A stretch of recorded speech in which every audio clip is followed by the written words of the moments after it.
নমস্কার দর্শক, সংবাদ আবির্ভাবের গুরুত্বপূর্ণ সংবাদে আপনাদের সকলকে স্বাগত। আমরা প্রত্যেক দিনের মতন আজকেও একটি বিশেষ এবং গুরুত্বপূর্ণ সংবাদ আপনাদের সামনে তুলে ধরব।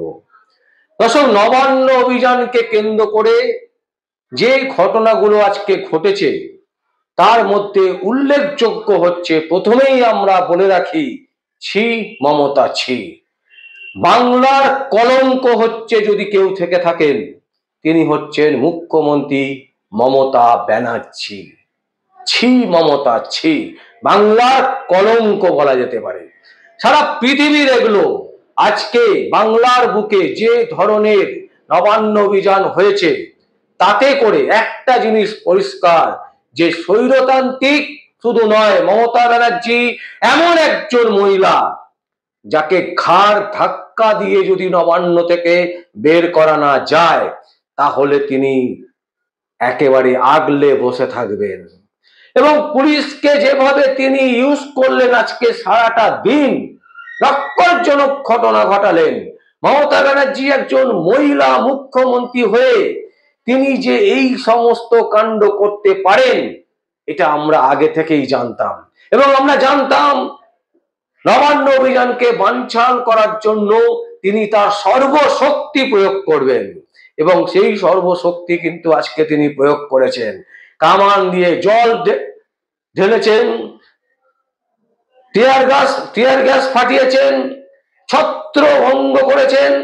19টা জায়গায় ব্যারিকেড করে রাখা হয়েছিল যাতে নবান্নতে ঢুকতে না পারেন ছাত্র সমাজ। শুধু তাই নয়, 10,000-এর থেকেও বেশি পুলিশ নিয়োগ করা হয়েছে আজকের দিনে, যাতে মমতা ব্যানার্জির নবান্নতে আটকাতে পারেন, যাতে মমতা ব্যানার্জির কাছে পৌঁছতে না পারে সাধারণ ছেলে মেয়ে। এই হচ্ছে মমতা ব্যানার্জি। আজকে কুণাল ঘোষ প্রেস কনফারেন্স করে বলছেন যে বাংলায় যারা এই সমস্ত আন্দোলন করছে তারা নাকি সন্ত্রাসবাদী।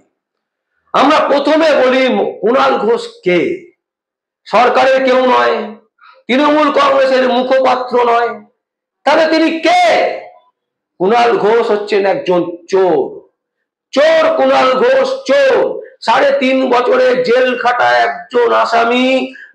তিনি তৃণমূল কংগ্রেসের যে অফিস, এই অফিসে বসে তিনি রীতিমতো বলছেন যে যারা আন্দোলন করছে তারা নাকি সন্ত্রাসবাদী, তারা নাকি বৃহত্তর ষড়যন্ত্র করছেন বাংলার মানকে নষ্ট করার জন্য। একটা বিচ্ছিন্ন নাকি ঘটনা ঘটেছে আরজিকর কাণ্ডে। আসলে কুণাল ঘোষের বউয়ের সাথে যদি এই ধরনের ঘটনা ঘটতো, তার মেয়ের সাথে যদি, আমরা জানি না তার মেয়ে আছে কি নেই, তার মেয়ের সাথে যদি এই ধরনের ঘটনা ঘটতো, তাহলে কুণাল ঘোষ কি বলতেন? আমরা প্রথমে আবার বলছি, কুণাল ঘোষকে জাস্টিফিকেশন দেওয়ার মতন কোন কথাই আমরা, কোনো বাক্যই আমরা ব্যয় করব না, কারণ উনি হচ্ছেন নরকের কীট, শুধু নয় একজন চোর। তাই চোরের যে মন্তব্য, সেই মন্তব্যের বিরুদ্ধে আমরা কোনো বক্তব্য রাখতে চাই না। আমরা যেটা বলবো,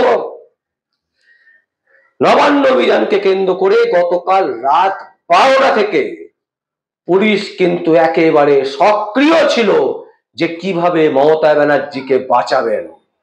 দালাল পুলিশ, মমতা ব্যানার্জির পা চাটা পুলিশ, মমতা ব্যানার্জির পোশাক কুকুরে পরিণত হয়েছে যে পুলিশ, সেই পুলিশের কাজই তো এটাই হবে, মমতা ব্যানার্জিকে কি করে বাঁচানো যায়, নবান্নকে কি করে বাঁচানো যায়। আসুন দর্শক, কালকে রাত 12টা থেকে আমরা একের পর এক ঘটনা আপনাদের সামনে তুলে ধরব, যেটাতে পরিষ্কার মমতা ব্যানার্জির যে উলঙ্গ সরকার, মমতা ব্যানার্জির যে নক্করজনক সরকার, সেই নক্করজনকের সরকারের উলঙ্গ প্রতিচ্ছবি আমরা আপনাদের সামনে তুলে ধরছি। নক্করজনক ঘটনা সারা পৃথিবীর ইতিহাসে, ভারতবর্ষের ইতিহাসে এই প্রথম এই ধরনের অভিযানকে, নবান্ন অভিযানকে আটকাবার জন্য মানসিকতা দেখুন। 10,000-এর ওপর পুলিশ নিযুক্ত করা হয়েছে, জল কামান ইউজ করা হয়েছে, কাঁদানে গ্যাস ছোড়া হয়েছে। এই সমস্ত করার পরেও বাংলার ছাত্র সমাজকে দমাতে পারেনি মুখ্যমন্ত্রী মমতা ব্যানার্জি। ধিক্কার মমতা ব্যানার্জি। আজকের নবান্ন অভিযান সারা ভারতবর্ষ দেখলো যে কি ধরনের স্বৈরতান্ত্রিক মমতা ব্যানার্জি রাজ্য শাসন করছেন। দেখুন দর্শক, কাল 12টা থেকে আজকে সন্ধ্যে 6টা পর্যন্ত একের পর এক ঘটনা ঘটিয়েছেন কলকাতা পুলিশ, রাজ্য পুলিশ এবং 10,000 পুলিশ কিভাবে ছত্রভঙ্গ করছে, কিভাবে একের পর এক জল কামান ইউজ করছে, একের পর এক কাঁদানে গ্যাস ইউজ করছে, মহিলাদেরকে টেনে হিচড়ে ভ্যানে করে নিয়ে যাচ্ছে। ধিক্কার পুলিশ, ধিক্কার মমতার প্রশাসনকে, ধিক্কার। দেখুন একের পর এক দৃশ্য।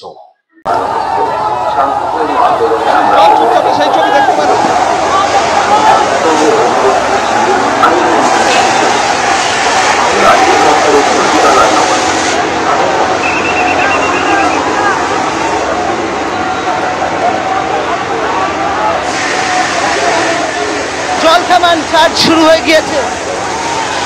আমরা দেখছি উত্তেজিত হয়ে এখানে পুলিশের ব্যারিকেড এই মুহূর্তে পুলিশের ব্যারিকেড সরিয়ে নিয়ে যাওয়া হচ্ছে। পুলিশের যে ব্যারিকেড সরিয়ে নিয়ে যাওয়া হয়েছে, অন্যদিকে রীতিমতো জলকামান চার্জ শুরু হয়েছে এবং জলকামান চার্জ কিন্তু শুরু হয়ে গিয়েছে। তো স্বাভাবিকভাবে রীতিমতো এই মুহূর্তে হাওড়া ব্রিজ উত্তেজনার পরিস্থিতি তৈরি হয়েছে। বিভিন্ন দিক থেকে মিছিল করে চলে এসছেন সবাই হাওড়া ব্রিজে এবং তারা প্রথমে যে ব্যারিকেড সেইটা তারা ঠেলার চেষ্টা করেন ছাত্র সমাজের প্রতিনিধিরা। পুলিশ জলকামান চার্জ করে, এখানে শাঁখ বাজানো শুরু হয়। সব মিলিয়ে পরিস্থিতি উত্তপ্ত হয়ে উঠেছে।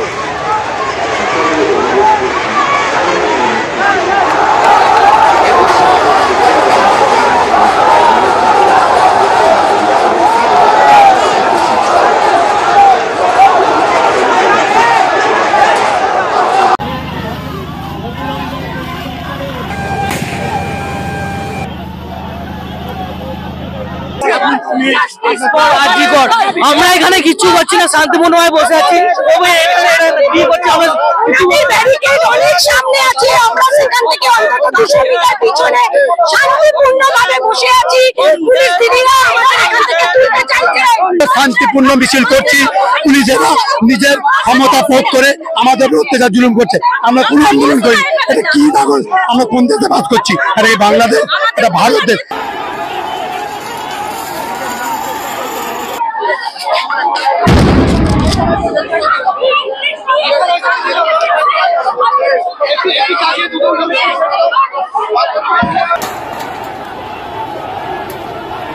এই মুহূর্তে রয়েছি সাঁতরাগাছি যে রেল স্টেশন, তার ঠিক যে উল্টো দিকে যে রাস্তা, সেই রাস্তায় আরজিকর কাণ্ডের প্রতিবাদে নবান্ন অভিযানের ডাক দিয়েছিল ছাত্র সমাজ। কিন্তু কলেজ স্কোয়ার থেকে একটা মিছিল আসার কথা নবান্নে এবং সাঁতরাগাছি থেকে একটা মিছিল আসার কথা হচ্ছে নবান্নে। কিন্তু সাঁতরাগাছির যে গ্যারেজ মোড়, সেখানে ত্রিস্তরীয় ব্যারিকেড দিয়ে পুলিশ সেই মিছিলকে আটকানোর চেষ্টা করে এবং দেখা যায় যে বেশ কিছু আন্দোলনকারীরা তাদের যে অ্যালুমিনিয়ামের ব্যারিকেড সেটা ভেঙে তারা ঢোকার চেষ্টা করে। তারপরে মুহুর্মুহু আন্দোলনকারীরা এবং পুলিশ খণ্ডযুদ্ধ বাঁধে তাদের মধ্যে।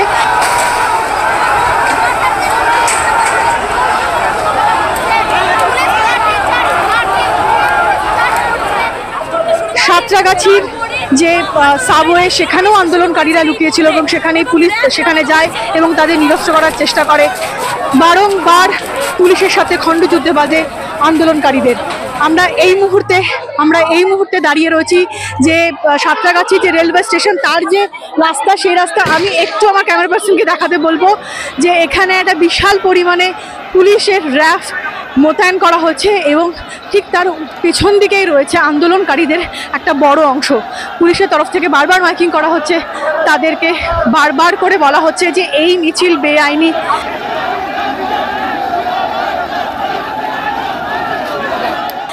তারা আন্দোলনকারীদের তরফ থেকে একটা আবেদন জানানো হচ্ছে, যেটা শান্তিপূর্ণ মিছিল, তারা শান্তিপূর্ণভাবে এই মিছিলটা করতে চাইছে, তারা পুলিশের কাছে আবেদন রাখছে। আমরা দেখতে পাচ্ছি এখানে প্রচুর পরিমাণে ফোর্স মোতায়েন করা রয়েছে।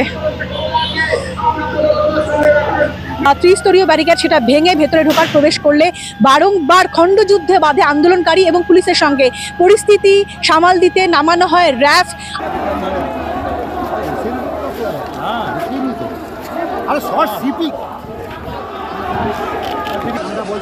হাইওয়ে কে ব্লক করা যাবে না, আপনাদের প্রোগ্রামকে একটা অ্যাসেম্বলিকে আনলফুল ডিক্লেয়ার করা হয়েছে, আপনারা পিসফুলি ব্যাক করে যান।